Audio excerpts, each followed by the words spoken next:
పరిశుద్ధమైన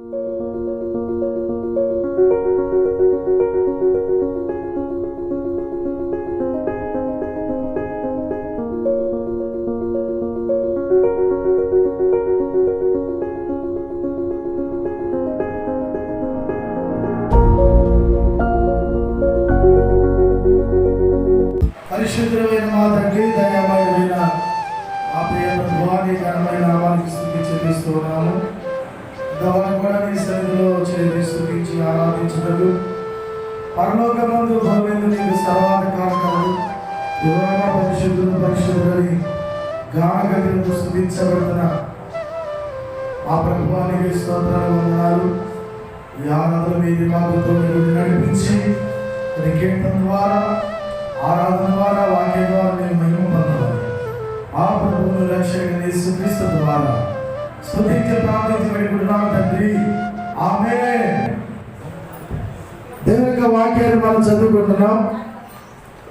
ప్రభు యొక్క మహాకృపను బట్టి దేవుడు ఇంతవరకు కూడా మరి ఆయన సన్నిధిలో మనందరం కూడా సజీవ లెక్కలో ఉంచి సజీవుడైన దేవుని స్తుతించుటకు, ఆరాధించుటకు ప్రభు అయిన దేవుడు మనకిచ్చిన ఈ శ్రేష్టమైన సమయాన్ని బట్టి రెండు చేతులతో ఒకసారి గట్టిగా హల్లెలూయా, రెండోసారి హల్లెలూయా, మూడోసారి గట్టిగా హల్లెలూయా చప్పట్లు కొట్టి దేవుని స్తుతించుదాం. ఆమేన్, ఆమేన్. దేవుని వాక్యాన్ని మనం చదువుకుంటున్నాం. లూకాసు సువార్త 10వ అధ్యాయం. మన పరిశుద్ధ గ్రంథాలను కూడా తెరిచి లూకాసు సువార్త 10వ అధ్యాయము 38వ వచనం నుండి చదువుకుందాం. అంతటా వారు ప్రయాణమై పోవుచుండగా ఆయన ఒక గ్రామములో ప్రవేశించెను. మార్తా అను ఒక స్త్రీ ఆయనను తన ఇంట చేర్చుకొనెను. ఆమెకు మరియ అనే సహోదరి ఉండెను. ఈమె యేసు పాదముల యొద్ద కూర్చుండి చాలమ్మా, యేసు పాదముల యొద్ద కూర్చుండి. మన మూలవాక్యం ఏంటంటే కూర్చుండుట. ప్రార్థన చేద్దాం. దయగలిగిన మా తండ్రి, పరిశుద్ధుడైన మా ప్రియ ప్రభువా, నీ ఘనమైన నామమునకు స్తోత్రములు కలుగునుగాక. ఆగస్టు మాసము మరొక పునరుత్థాన దినమందున నిన్ను స్తుతించి ఆరాధించుటకు మాకిచ్చిన ఈ శ్రేష్టమైన సమయాన్ని బట్టి స్తోత్రాలు. ఇంతవరకు కూడా కొన్ని కీర్తన పాడి స్తుతించాము. స్తుతి ఆరాధనని పరిశుద్ధాత్మను మాత్ర మీద కుమ్మరించడానికి స్తోత్రములు కలుగునుగాక. ప్రభువా, నీ వాక్యాన్ని కొన్ని నిమిషాలు మేము ధ్యానించుచుండగా నీనాటి మాటలు మాకు అనుగ్రహించమని యేసు ఘనమైన నామమున స్తుతించి అడిగి వేడుకుంటున్నాము తండ్రి, ఆమేన్. చెప్పండి ఆమేన్. హల్లెలూయా చెప్పండి, హల్లెలూయా, హల్లెలూయా. ఒక చిన్న శరణం పడుకుందాము. కృపా సత్య సంపూర్ణుడా, సర్వలోకానికే చక్రవర్తి నీవే యేసయ్యా. చెప్పండి హల్లెలూయా. ఎర్ర సముద్రం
యేసు ప్రభువారు ఆయన సంచరిస్తున్న దినాలలో గ్రామాలలో పట్టణాలకు వెళుతూ ఆయన యొక్క గ్రామం గుండా ఆయన వెళుచూ ఉన్నాడు. వెళుచూ ఉండగా ఆయన బేతని అనే గ్రామమునకు వెళ్ళాడు. బేతని అనే గ్రామమునకు వెళ్ళాడు.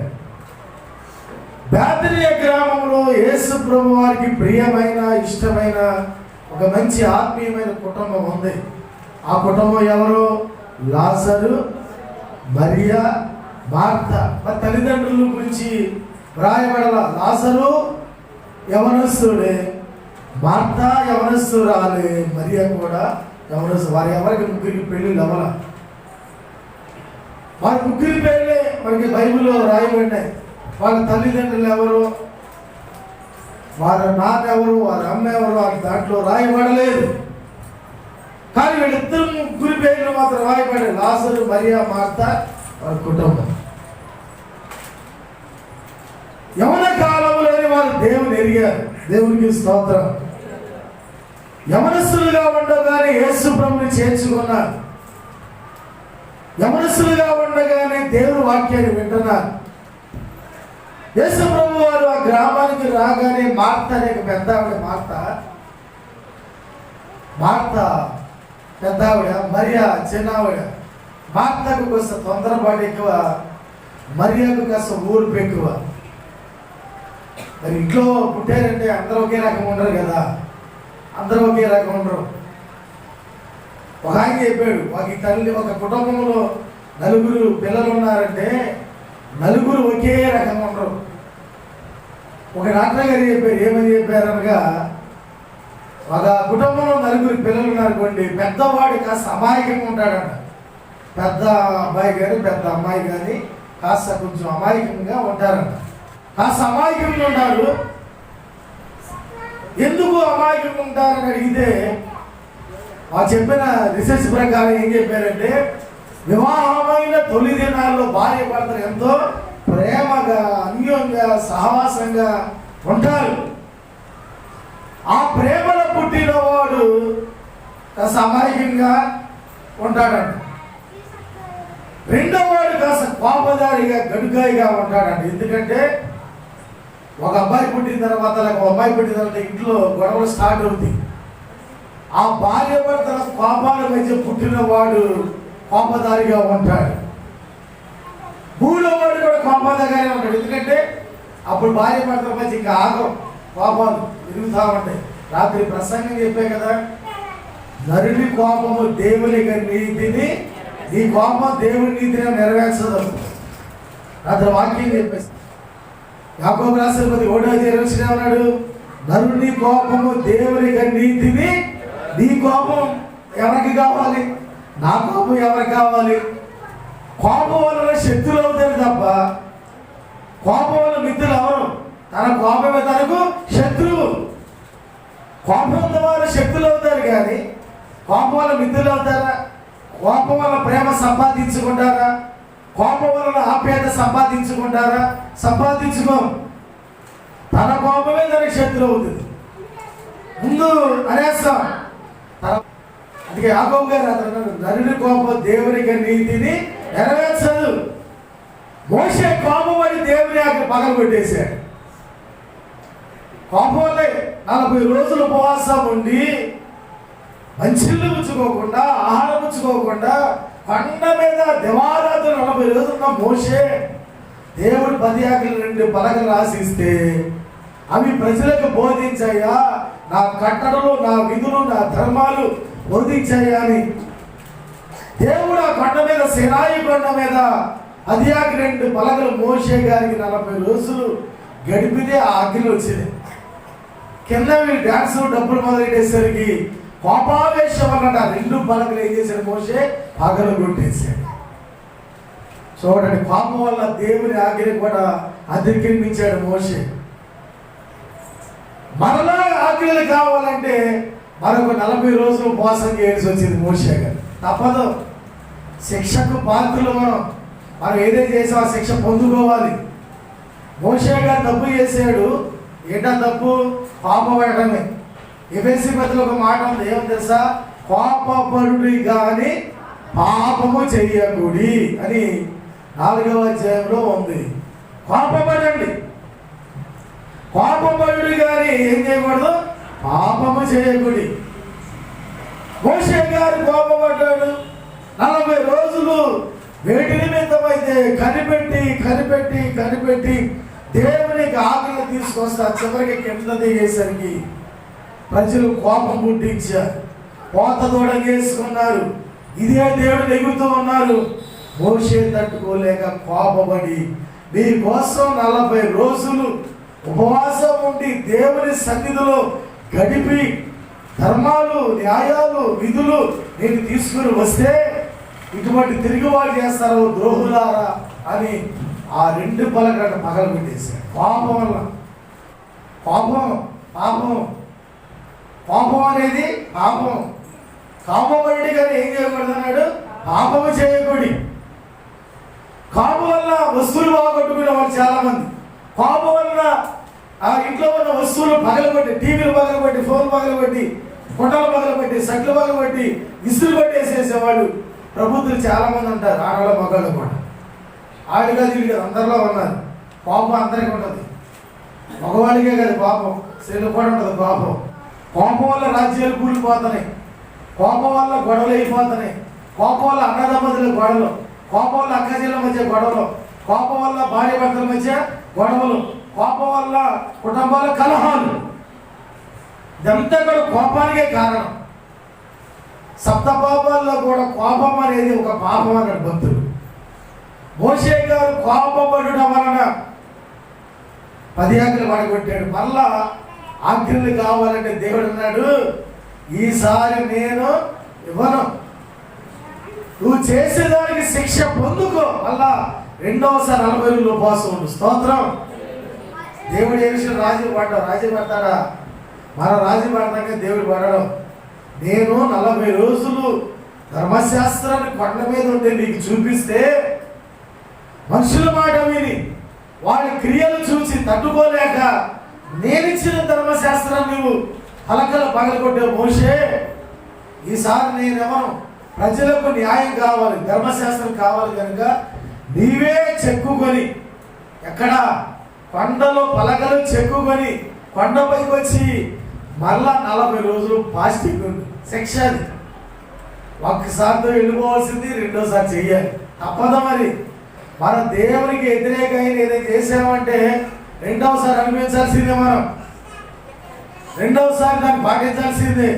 మోషే గారు ఒకసారి అనుకున్నాడు, 2వసారి వెళ్ళాడు, ఆ పలకలు చెక్కుకున్నాడు, కొండలో చెక్కాడు. చెక్కేటప్పుడు ఎంత ప్రయాసం అండి!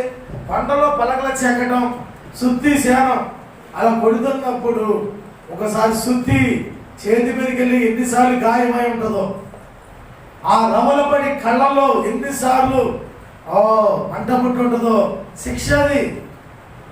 దేవుడిచ్చిన పలకలు, దేవుడి చెక్కిన పలకలు, దేవుడు బహుమతించిన పలకలేమో పగలగొట్టాడు కోపం వలన.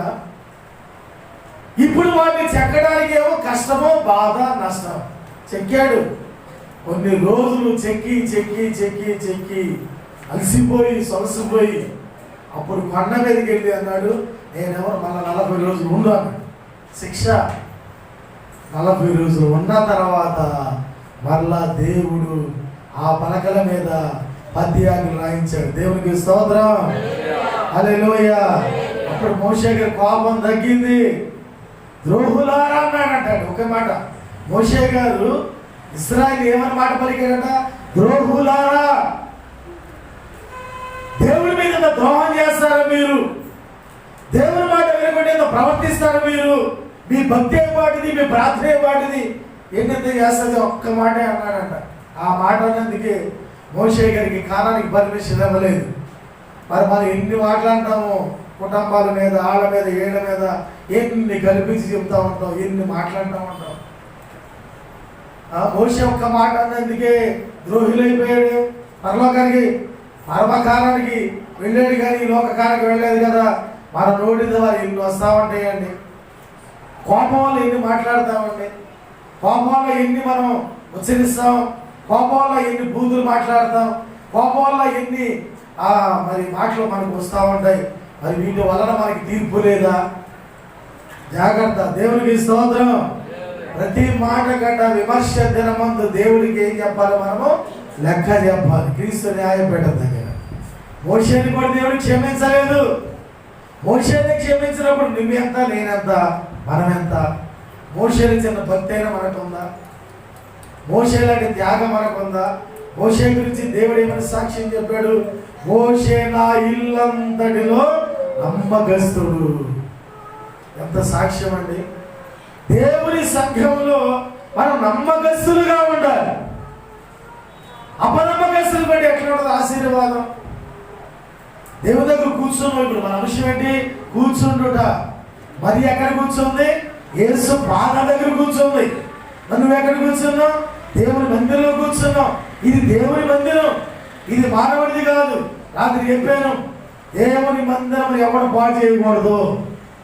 దేవుని మందిరాన్ని ఎవరు కూడా దొంగలుగా చేయకూడదు. దేవుని మందిరమును ఎవడైనా పాడు చేస్తే దేవుడు వాడిని పాడు చేస్తాడు. యేసయ్య కూడా కోపం వచ్చింది.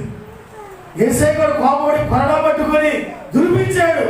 కొమ్మలు అమ్మేవారిని, ఆవులు అమ్మేవారిని, వడ్డీలు అమ్మేవారిని అటందరూ కూడా వలలు పడదోసి నా తండ్రి ఇల్లు ప్రార్థనా మందిరం, దాన్ని మీరు ఎలా చేసేసారు? దొంగల గుహగా.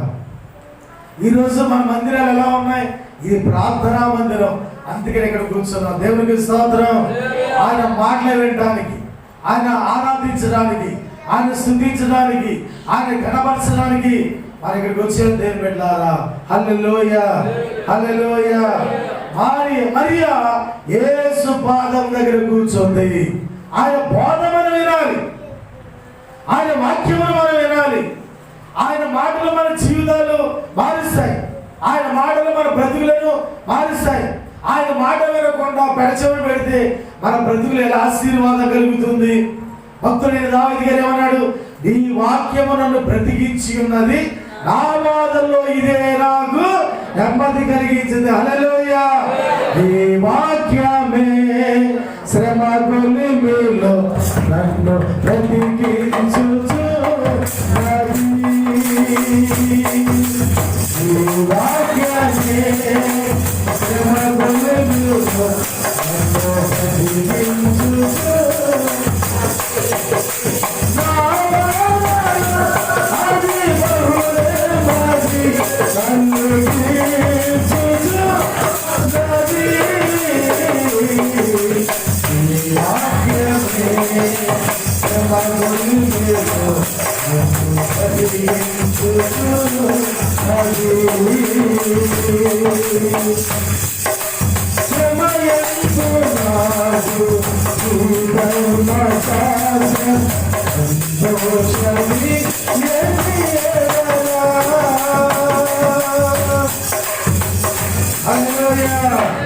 యేసు పాద దగ్గర కూర్చొని ఆయన మాటలు విన్నారు. రెండో మాట 1వ కీర్తనలో 10వ వచనం చదవండి. దుష్టుల ఆలోచన చొప్పున నడవక, పాపుల మార్గమున నిలవక, అపహాసకులు కూర్చుండ చోటు నీవు. రెండవది ఎక్కడ కూర్చున్నారంటే చాలా మంది అపహాసకుల దగ్గర. మరియ యేసు పాదము దగ్గర కూర్చుంది. ఆత్మీయత పొందుకుంది, భక్తి పొందుకుంది, విశ్వాసం పొందుకుంది, ఉత్తమమైన అవార్డును ఆమె పొందుకుంది. రెండవది దుష్టుల ఆలోచన చొప్పున నడవక, పాపుల మార్గమున నిలవక. మూడవ మాట అన్నాడు, అపహాసకులు కూర్చుండే చోటు నీవు. అపహాసకులు ఉంటున్నారంట, హేళన చేసేవారు, అపహాస్యం చేసేవారు, విమర్శించేవారు, వాళ్ళ వీళ్ళు కూడా విమర్శించేవారు ఉంటున్నారు. అపహాసకుల దగ్గర కూర్చుంటున్నావా? నువ్వు కూడా వాళ్ళతో కలిసి ఇతరులను హేళన చేస్తున్నావా? అపహాస్యం చేస్తున్నావా? అది తప్పు కదా. అపహాస్యం చేయడం తప్పు. అపహాసులు కూర్చుంటే చూడాలి, కూర్చుండక దుష్టుల మాట వినకూడదు. ఆ రెండవది ఏమన్నాడు? దుష్టుల ఆలోచన చొప్పున నడవకూడదు. రెండవది పాపుల మార్గమున నిలవకూడదు. నడవకూడదు, నిలవకూడదు. మూడవది కూర్చుండకూడదు. దుష్టుల ఆలోచన చొప్పున నడవద్దు. మొట్టమొదటి నడవద్దు. ఎక్కడ? మంచి మార్గం నడువు, దుష్టుల మార్గం నడవద్దు. రెండవది అంటే పాపుల మార్గమున అక్కడ నిలబడమాకు. వాళ్ళ దగ్గర పాపుల చోట నిలబడమాకు. ఆ నేరం మనకు కూడా వేసేస్తారు, వాళ్ళు కూడా నిలబడ్డారంటారు. మూడవది ఏమన్నాడు? అపహాసుకులు కూర్చుండో చోట నీవు కూర్చుండక. అక్కడ అపహాసుకులు హేళకి కొంతమందికి ఏంటంటే జోకులేట్ ఇష్టం, నవ్వించడం ఇష్టం. వాళ్ళ మీద వీళ్ళ మీద సెటైర్లు అంటారు. ఇప్పుడు కొత్త డైలాగ్ ఏంటమ్మా? సెటైర్లు వేస్తూ ఉంటారు. దేవుడికి స్తోత్రం. ఎవరి కోసం వేస్తే ఒకరు దొరుకుతూ ఉంటుంది. నువ్వు ఎవరి కోసం మాట్లాడి వాళ్ళకి పక్కడకు దొరుకుతూ ఉంటుంది, తర్వాత రివర్స్ అవుతూ ఉంటుంది కదా. కనుక దేవుని వెళ్ళాలి. చాలా సందర్భాల్లో వాళ్ళు ఎవరు మనకి కనబడరు, మనం ఏదైనా వాళ్ళు ఎక్కడ ఉండి నా కోసమే అన్నారు, నా కోసమే చెప్పారు, నా కోసమే అన్నారని ఈ మాటలు కూడా వస్తూ ఉంటాయి. ఎందుకని అపహాసులు ఉన్నప్పుడు జాగ్రత్తగా ఉండాలి కదా. దావీదు గారు ఏమన్నాడు? ఆ నలుగురున్నప్పుడు అంట 4 ఏం చేయాలంట? మర్దనం చేసుకోవాలంట. అందుకే దావీదు గారు ఏమన్నాడు? భక్తి ఉన్నప్పుడు నా నోటికి ఏం పెట్టుకున్నాడు? చక్రం. అంటే నోటిని కంట్రోల్ చేసుకుంటున్నాడు అనమాట. అపహాసుకులు చోట నీవు కూర్చుండక ఏం చేయాలి? యెహోవా ధర్మశాస్త్రమునందు దానిని ఆనందించుచు దివారాత్రము దాన్ని ధ్యానించేవాడు వాళ్ళు ధన్యులు. ఇక్కడ కూర్చున్న వాళ్ళు ధన్యులు. మూడో విషయానికి కూడా ముగిద్దాం, టైం అయిపోతుంది. లోతు ఎక్కడ కూర్చున్నాడు? ఆదికాండం 19వ మొదలు వచ్చినాం. లోతు ఎక్కడ కూర్చున్నాడు చూడండి. ఆ సాయంకాలమందు ఆ ఇద్దరు దేవదూతలు సొదొమ గమొర యొద్ద ఏం చేశాడు? మూడవది లోతు ఎక్కడ కూర్చున్నాడమ్మా? లోతు ఎక్కడ కూర్చున్నాడు? సొదొమ మంచి ఊరా, పేరున్న ఊరా, పాపాల ఊరు, పాపులుండే ఊరు. ఆ పాపులుండే ఊరు గవిన్ దగ్గర ఈయన కూర్చున్నాడు. ఏం ఆశీర్వాదం వచ్చింది? గవిన్ దగ్గర కూర్చున్నాడు. ఏం ఆశీర్వాదం? ఆఖరికి కుటుంబంలో ఎంత శాపం, కుటుంబంలో ఎంత శ్రమ. గవిన్ దగ్గర గవిన్ దగ్గర అందరూ ఎవరు కూర్చున్నారు? ఇరుగు పొరుగులు కూర్చుంటారు. ఆ మాట ఈ మాట కొందరు కూసిపోతారు అన్నమాట. ఏం ఖాళీ లేకుండా బాధగానే పెడతారు. అదే నీ ఆ సంగతి ఈ సంగతి ఎందుకుపడడా? దేవుడికి స్తోత్రం కలుగును గాక. ఈ ఇంటే ఇక్కడ కూర్చోవాలి లేదా అడ్డలా ఉండాలి. అటు వస్తున్నాడు, ఇటు వస్తున్నాడు. అర్ధరాత్రి పూట వాడికి నిద్ర వచ్చి సైతం వచ్చి నెత్తి మీద కూర్చున్నాడు. దెబ్బేళ్ళు పడ్డాడు. పట్టికి లోపల పడ్డా బాగుండు. ఎక్కడ పడ్డాడు? బయట పడ్డాడు. ఎన్నో అంతస్తు? చచ్చాడు, బతికాడు, చచ్చాడు. పౌలు గారు వాటి అరే కుర్రాడు పడిపోయాడు, ఐదుకు పడ్డాడు పడ్డాడు. అందరూ కింద దిగారు. లిఫ్టే లేదు మెట్లు. అప్పుడు కింద దిగితే ఆడు చచ్చిపోయాడు. ఐదుకు. దేవుడికి స్తోత్రం. నువ్వు వచ్చావు కనుక దేవుని ఆరాధించడానికి ఉన్న ఆ కొద్ది సమయంలో అటు చూస్తున్నావా, ఇటు చూస్తున్నావా, ఇప్పుడు వెళ్ళిపోతాం చూస్తున్నావా, కాసేపు దేవుని కూర్చుందాం చూస్తున్నావా. ఆ దెబ్బలు పడ్డాడు, చచ్చాడు, ఎత్తపడ్డాడు. పౌలు గారి కిందకి వెళ్ళి అయ్యో అయ్యో ఈ చచ్చాడు వీడు అది అతని కొరకు ప్రార్థన చేయగా అతను బ్రతికాడు. చప్పడబడ్డాడు. హల్లెలూయా, హల్లెలూయా. ఎక్కడ కూర్చుంటున్నావు? ఓలవాకి ఎక్కడ కూర్చుంటున్నావు? ఎక్కడ కూర్చున్నావు? దేవుడి పాదం కూర్చో. దేవుడు ఆశీర్వదిస్తాడు. అక్కడ కృప దేవుడు దయచేయను గాక. అందరూ లేచి నిలబడి ప్రార్థన చేసుకుందాం. హల్లెలూయా, హల్లెలూయా. స్తోత్రం. మహాగణుడు, మహోన్నతుడా, మమ్మల్ని మిక్కిలిగా ప్రేమించిన మా ప్రియ ప్రభువా, ఈ శ్రేష్టమైన నామములకు స్తోత్రం, స్తోత్రం, స్తోత్రం. ఈరోజు ఇంతవరకు నీ సన్నిధిలో ఆరాధించడం, కీర్తన పాడి స్తుతించడం, దైవ సందేశం అందించడానికి నువ్వు మాకిచ్చిన కృప కొరకే స్తోత్రములు కలుగును గాక.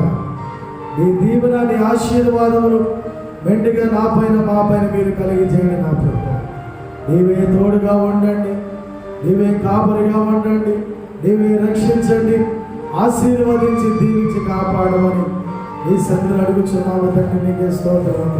మా అందరి జీవితాల్లో ఈ కృపతో నింపి నడిపించి ఆశీర్వదించు. మా దేశాన్ని, మా ప్రాంతాన్ని చుట్టుముట్టిన కరోనా వైరస్ వ్యాధిని తొలగించి కాపాడి సురక్షితమైన రక్షణ కింద మీరు బలపరిచి భద్రపరచమని మా ప్రభువును రక్షకుడు యేసుక్రీస్తు ద్వారా స్తుతించి ప్రార్థించి అడిగి వేడుకుంటున్నాము తండ్రి. ఆమేన్. మన తండ్రి అయిన దేవుని ప్రేమయు కుమారుడైన యేసుక్రీస్తు వారి యొక్క కృపయు పరిశుద్ధ ఆత్మ ఆదరణ మనందరికీ తోడుగా ఉండును గాక. ఆమేన్. అందరికీ వందనాలు.